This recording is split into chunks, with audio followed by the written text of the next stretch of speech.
हमारे YouTube channel ग्रह गोचर में आपका स्वागत है। इस चैनल के माध्यम से हम सनातन धर्म और संस्कृति से जुड़ी महत्वपूर्ण जानकारियां आप तक पहुंचाते हैं। तो हमारे चैनल को सब्सक्राइब कीजिए और महत्वपूर्ण जानकारियों का आनंद उठाते रहिए। आज हम बात करेंगे लोक आस्था के महान पर्व छठ की।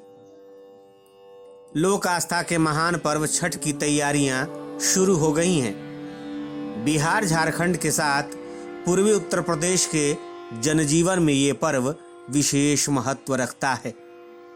लोगों की गहरी आस्था और विश्वास से जुड़ा पर्व वाकई अनोखा है।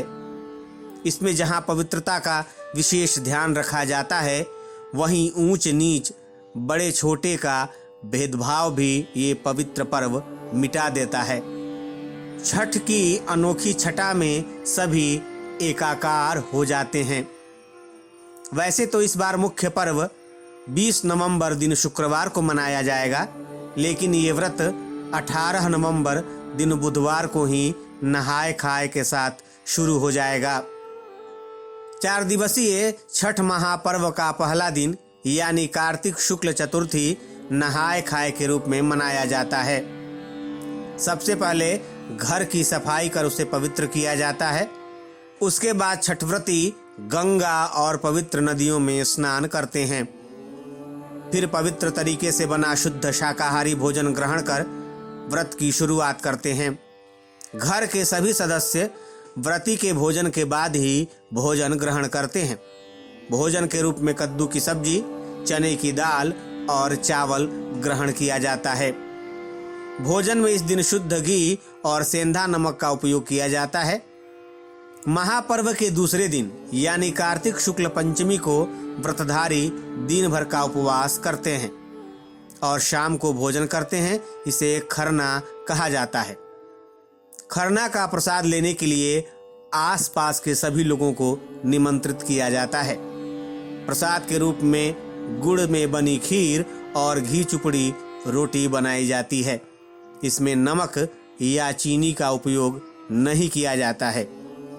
इस दौरान पूरे घर की स्वच्छता का विशेष ध्यान रखा जाता है।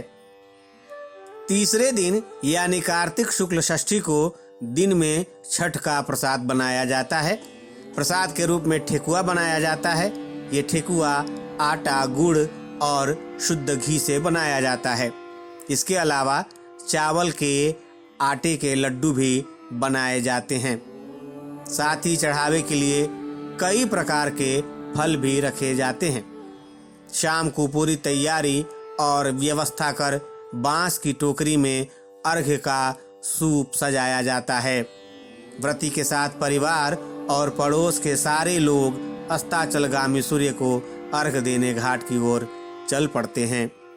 सभी छठव्रती एक नियत तालाब या नदी किनारे इकट्ठा होकर सामूहिक रूप से अर्घ्य देते हैं। सूर्य को जल और दूध का अर्घ्य दिया जाता है और छठी मैया की प्रसाद भरे सूप से पूजा की जाती है। इस दौरान कई घंटों तक मेले जैसा दृश्य बन जाता है। अगले दिन यानी सप्तमी की सुबह फिर सभी छठव्रती तालाब किनारे इकट्ठे होते हैं। सभी व्रती उगते सूर्य को जल और दूध का अर्घ्य देते हैं। अर्घ्य देने के बाद व्रती जल और प्रसाद ग्रहण करते हैं और इस तरह 4 दिनों तक चलने वाला ये महान पर्व संपन्न होता है।